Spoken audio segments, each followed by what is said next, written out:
রাজা নমরুদের দরবারে আজ এক বিরাট ঘটনা। এক যুবক হযরত ইব্রাহিম আলাইহিসসালাম, যিনি নমরুদের খোদাইত্বকে চ্যালেঞ্জ করেছেন, একে একে সব মূর্তি ভেঙে ফেলেছেন, ঘোষণা করেছেন এক আল্লাহই সত্য খোদা। নমরুদ ক্রোধে ফেটে পড়লেন। তিনি দাবি করলেন, আমি জীবন দান করি, আমি মৃত্যু দান করি।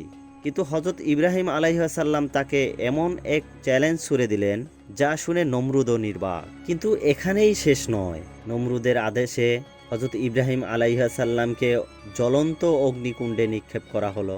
আগুনের তীব্রতা এত বেশি যে পাখিরাও উড়ে যেতে পারেনি। কিন্তু তখনই এক অলৌকিক ঘটনা ঘটল। আগুন হয়ে গেল ঠান্ডা। নমরুদের চোখের সামনে ইব্রাহিম আলাইহিসসালাম আগুনের মাঝেও অক্ষত। এই অবিশ্বাস্য ঘটনার সাক্ষী হতে চাইলে পুরো ভিডিওটি দেখুন। রাজা নমরুদের দরবারে হযরত ইব্রাহিম আলাইহিসসালামের বিরুদ্ধে অভিযোগ দায়ের হলো। হযরত ইব্রাহিম আলাইহিসসালাম যাদেরকে তাওহীদের দাওয়াত দিয়েছিলেন, তারা সবাই একত্রিত হয়ে জালিম বাদশাহ নমরুদের নিকট হাজির হলেন এবং নমরুদকে বললেন, হে বাদশাহ নমরুদ, আমাদের সম্প্রদায়ের একটি ছেলে যার নাম ইব্রাহিম, যে কিনা আপনার খোদাইত্বকে অস্বীকার করে এবং এক আল্লাহর কথা বলে, এবং সে কিনা আমাদেরও মন্দিরের প্রত্যেকটা দেবতাকেও ভেঙে চুরে চূর্ণ বিচূর্ণ করে দিয়েছে। নমরুদ তাদের এই কথা শোনার পরে হযরত ইব্রাহিম আলাইহিসসালামকে ডেকে পাঠালেন। হযরত ইব্রাহিম আলাইহিসসালাম আল্লাহ তাআলার সাহায্য প্রার্থনা করে রওনা হলেন। প্রহরী বেষ্টিত অবস্থায় হযরত ইব্রাহিম আলাইহিসসালাম নমরুদের দরবারে উপস্থিত হলেন। নমরুদ তখন হযরত ইব্রাহিম আলাইহিসসালামকে উদ্দেশ্য করে বললেন, ওহে যুবক, আমি শুনেছি তুমি নাকি আমাদের খোদাকে অস্বীকার করো এবং তুমি আমাদের মূর্তিগুলোর সাথে খারাপ ব্যবহার করেছো। তুমি এইরূপ ব্যবহার কেন করেছো, আমি কি জানতে পারি? তখন হযরত ইব্রাহিম আলাইহিসসালাম বললেন, আমি একজন সৃষ্টিকে খোদা হিসাবে স্বীকৃতি দিতে পারি না, আর মূর্তিগুলো মানুষের সৃষ্টি, তারা কখনো খোদা হতে পারে না। কোনো মূর্তি কোনো মানুষের ভালো মন্দ করার ক্ষমতা রাখে না, কেননা তারা নিজেদের রক্ষা নিজেরাই করতে পারে না। এটাই প্রমাণ করার জন্য আমি মূর্তিগুলো ভেঙেছি। আমার খোদা বিশ্বজাহানের প্রতিপালক, যিনি সারা বিশ্ব সৃষ্টি করেছেন।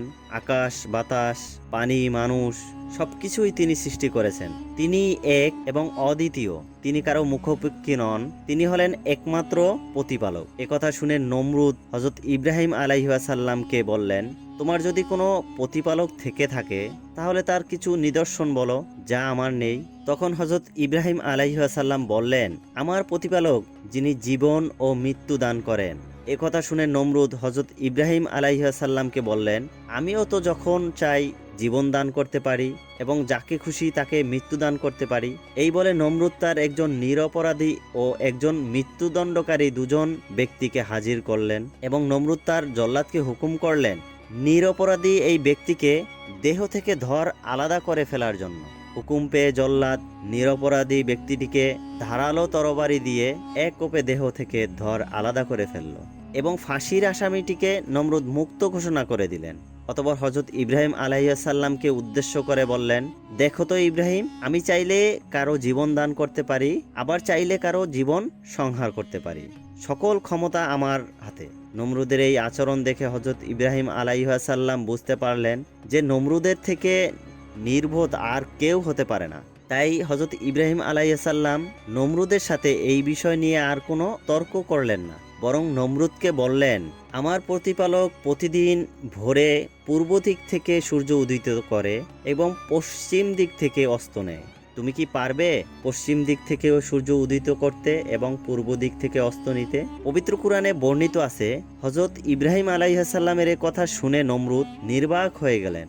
নমরুদের কাছে এই কথার কোনো জবাব ছিল না। নমরুদ যখন বুঝতে পারল এই যুবকের সাথে তর্কে জড়ালে তার খোদাইত্ব হুমকির মুখে পড়ে যাবে, তাই নমরুদ এবং তার বাহিনী হযরত ইব্রাহিম আলাইহিসসালামের উপর ক্ষিপ্ত হয়ে গেল এবং তাকে কারাগারে বন্দির নির্দেশ দিল এবং পরবর্তীতে তাকে কি শাস্তি দেয়া যায় সেই বিষয়ে তারা সিদ্ধান্ত নেবেন।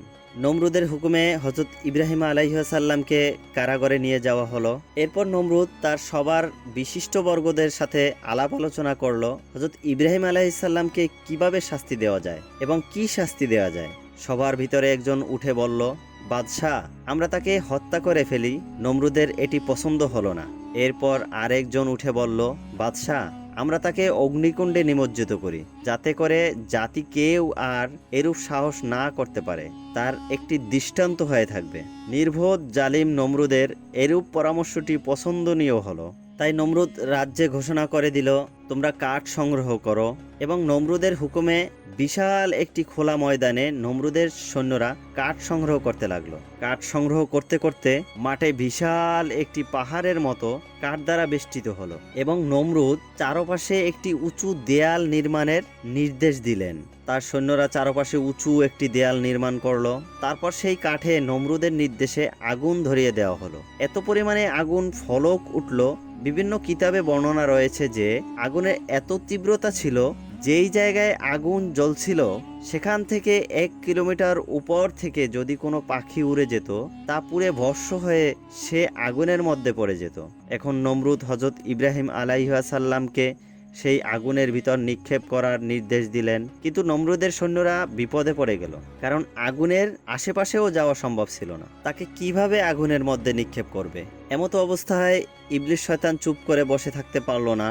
মানুষের রূপ ধারণ করে নমরুদের সৈন্যের কাছে এসে বলল, তোমরা একটি চরকি বানাও এবং সেই চরকিটির সাথে বেঁধে ইব্রাহিম আলাইহিসসালামকে আগুনে নিক্ষেপ করো। এই কথাটি তাদের কাছে যুক্তিযুক্ত মনে হলো। যেই কথা সেই কাজ। নমরুদের সৈন্যরা একটি চরকি বানালো এবং হযরত ইব্রাহিম আলাইহিসসালামকে সেই চরকির সাথে বেঁধে আগুনের মধ্যে নিক্ষেপ করার জন্য প্রস্তুত করলো।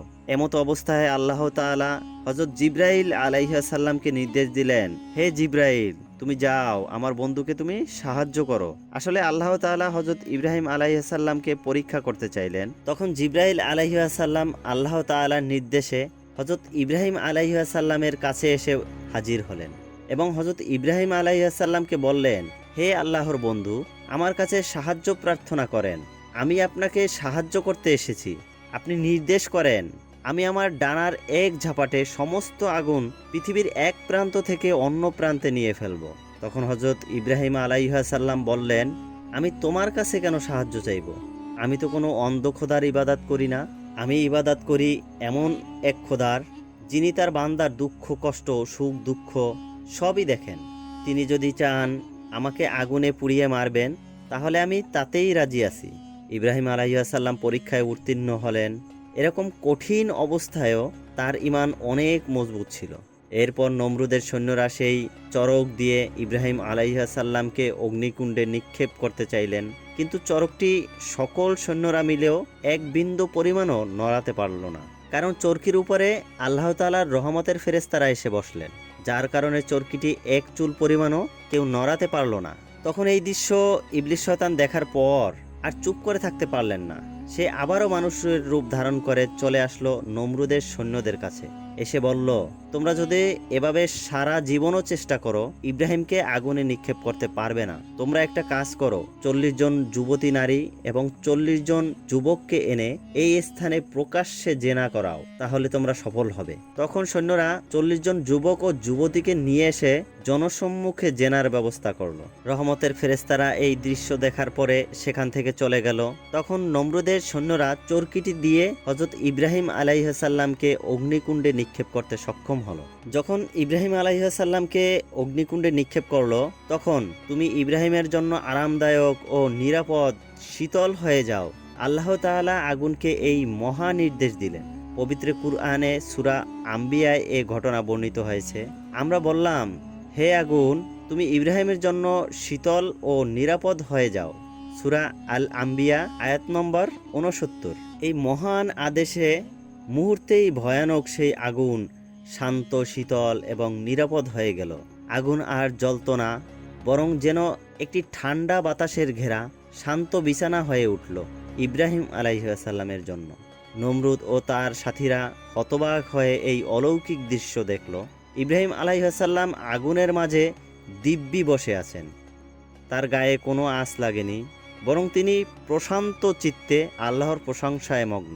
এই অলৌকিক ঘটনা ছিল নমরুদ ও তার অনুসারীদের জন্য একটি প্রকাশ্য নিদর্শন, কিন্তু তারা হেদায়েত গ্রহণ করেনি। হযরত ইব্রাহিম আলাইহিসসালামের জাতি এত কিছু দেখার পরেও তাদের বিন্দুমাত্র পরিবর্তন হলো না। তারা সেই মাথা মোটা নমরুদের ভ্রান্তির মধ্যে রয়ে গেল। পরবর্তীতে হযরত ইব্রাহিম আলাইহিসসালাম বলেছিলেন যে আমার জীবনের সবথেকে শান্তিময় এবং প্রশান্তির জায়গা ছিল সেটা যেখানে নমরুদ আমাকে অগ্নিকুণ্ডে নিক্ষেপ করেছিল। সেই আগুনের মধ্যে হযরত ইব্রাহিম আলাইহিসসালাম 40 দিন পর্যন্ত ছিলেন। হযরত ইব্রাহিম আলাইহিসসালাম সত্যের পথে ছিলেন অবিচল। নমরুদ যতই ক্ষমতা ও অহংকার দেখাক না কেন, আল্লাহর কুদরতের সামনে তার কোনো শক্তি টিকতে পারেনি।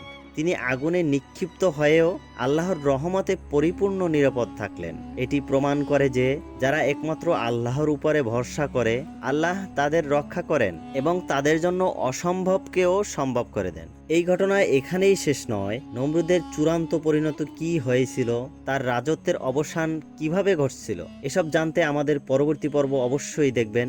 ইনশাআল্লাহ আমরা খুব শীঘ্রই ফিরে আসছি পরবর্তী অংশ নিয়ে। সেই পর্যন্ত সবাই ভালো থাকবেন, সুস্থ থাকবেন। আল্লাহ হাফেজ।